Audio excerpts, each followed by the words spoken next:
Welcome to WorkRise Shorts. My name is Megan Tackney. I'm the Director of Partnerships and Engagement here at WorkRise.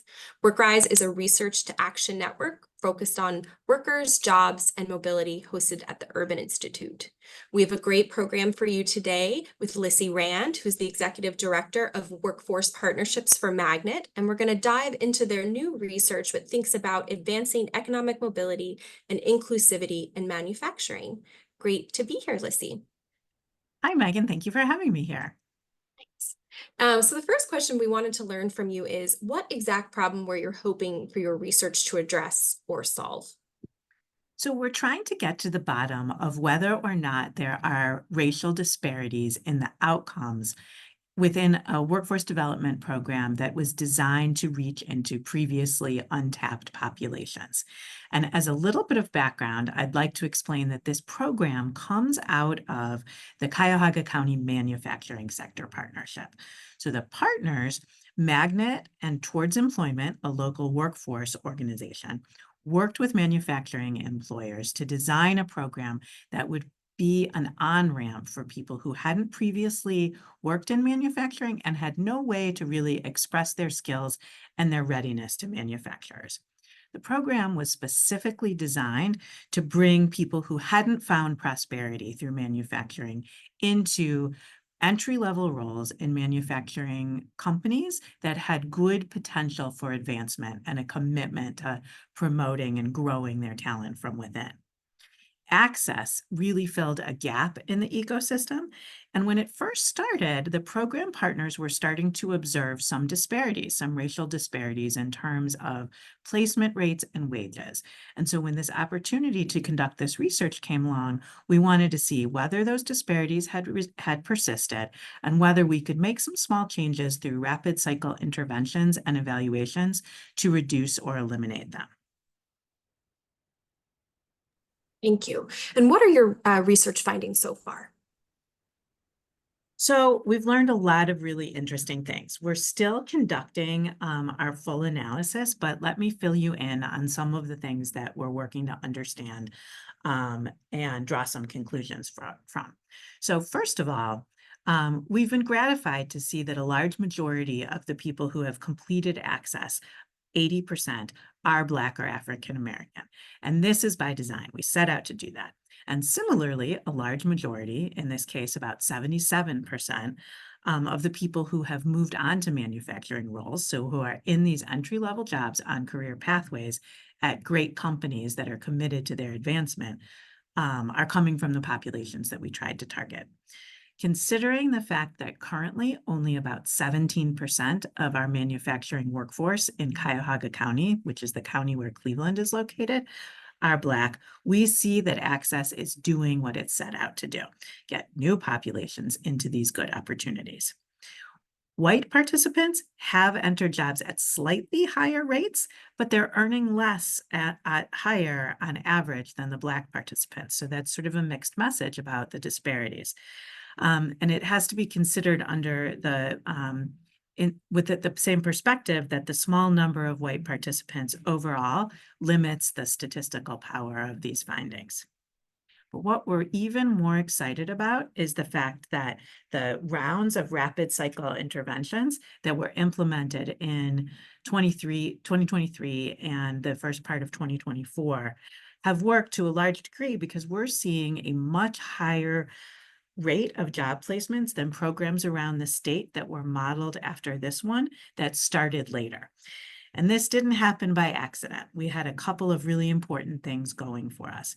First, the sector partnership model, which is a collaborative approach to meeting common labor needs, meant that we started with the employers at the table. They were the ones that offered good career pathways. They were the ones that really knew that in order to solve their labor needs, they had to find ways of welcoming new populations into their workforces.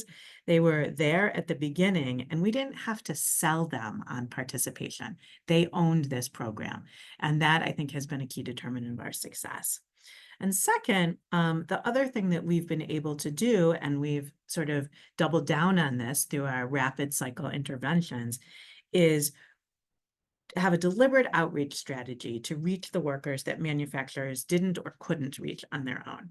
we do really deliberate outreach into Black communities through a broad network of referral partners across human service, reentry, workforce providers, healthcare providers, housing, and community organizations, most located in neighborhoods that have experienced substantial disinvestment over the years and where few people have worked in manufacturing. We've also worked hard to reach job seekers directly, which is a little more challenging sometimes, where at community events, we get to know the people who know job seekers. And all of this initial outreach reels people in, and we follow it up with real manufacturing engagement activities.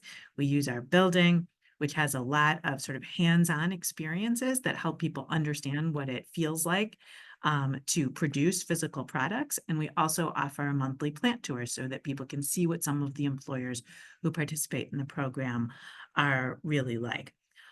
People in Access also now receive a training wage, which lets people who don't have other sources of support participate in the program. And all of these things, I think, have added up to what this research showed, which is that we set out to do what we meant to, which is to bring Black participants and people coming out of reentry into manufacturing careers.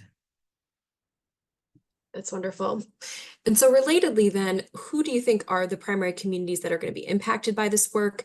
And then at the same time, which actors are going to take this work and can take action on it? What is that going to look like for you? Well, we think that the communities that are impacted are actually quite diverse. I think, first of all, our work offers really important insights for manufacturers and also other employers trying to find new pipelines of talent. In Cuyahoga County, we know that manufacturers have struggled to find people for their entry-level roles, even at the same time that there are large numbers of people sitting on the sidelines unable to benefit from the kinds of opportunities that are out there. When we took a look at our demographics, we recognized that at any given time in Cuyahoga County, there are 3,000 open manufacturing roles, and yet there are 3,000 people coming back to Cleveland from prison every year.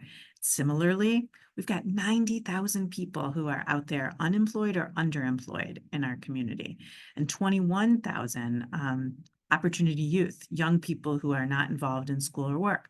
And when we look at these groups, we recognize that Black men and women are overrepresented. And so we could not proceed with this program without really trying to bring these populations into the prosperity. And so there's a lot of lessons for employers out there, because what we did here was a collaborative system level intervention. It wasn't just about one training provider working with a group of people and trying to target one employer. Instead, it was many nodes within our community trying to reach people in the neighborhoods where they live and are served, and then connecting them with many employers. The group of manufacturers that came together to do this had each other's strength to sort of make everything possible.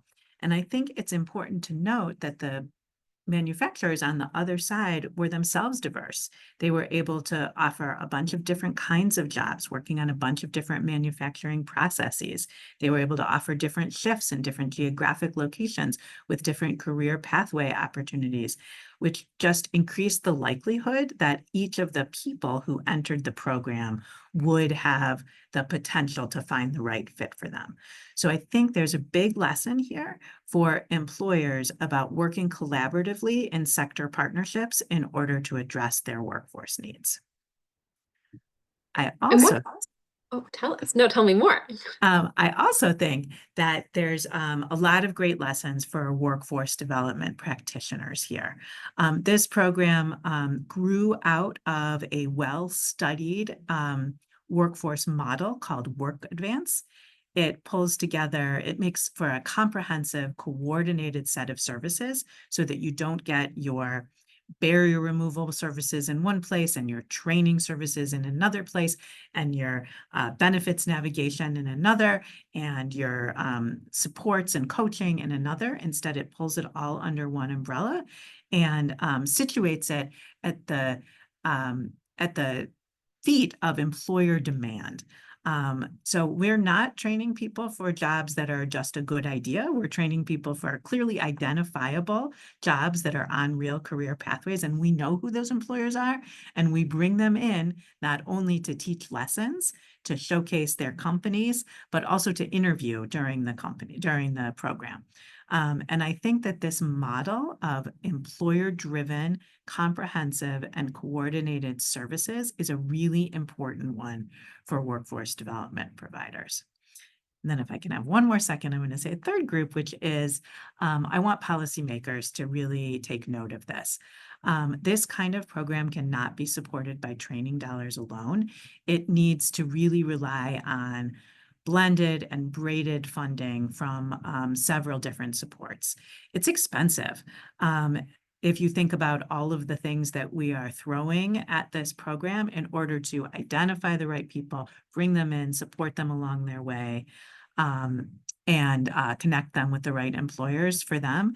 And so I want policymakers to understand that the flexibility to blend and braid funding is really key to the success, which is the careers that have been launched. So much of what you've said is really unique and I think could be a model for the rest of the country. Is there anything else that you'd want to point out that was interesting or unexpected in your work? Yeah, we set out to really take a look at the different experiences of Black and white participants, and something very interesting came up, which was not what we were expecting. We heard through our focus groups of participants that many of the people who had been through the program, whether they were Black or white, had experienced some incidents of discrimination on the job, not necessarily racial. Black participants spoke about racial discrimination, and white participants spoke about discrimination based on criminal background. But interestingly, no one mentioned that this perceived discrimination came from supervisors, leaders, or anything having to do with the hiring and management processes. Instead, it came from peers, other people who were already working at the same production jobs that new workers were hired into. And this is it's a huge learning, I think, because we've done a lot of work at the leadership and supervisory level to help companies that understand where their talent needs are going to be met, figure out ways to reach into and work with new populations. But this hasn't always trickled down to the production lines, to the frontline workers who are working together day in and day out. And I think that this is a important new area for inquiry, and very important for those of us who are interested in job quality to understand that culture can be sort of unevenly distributed through an organization. And it makes us sort of sit up and take notice of the ways in which we can reach deeper within organizations. That's super helpful. Well, you have shared so much right now, and I know there's so much more to come from all of your research to come out. So I want to say thank you for joining us today. I know there's more from your team and all of your partners. And anyone watching this can check out this research on our WorkRise website, as well as with Magnet and all of their team. So thank you so much, and we look forward to hearing more. Thank you, Megan.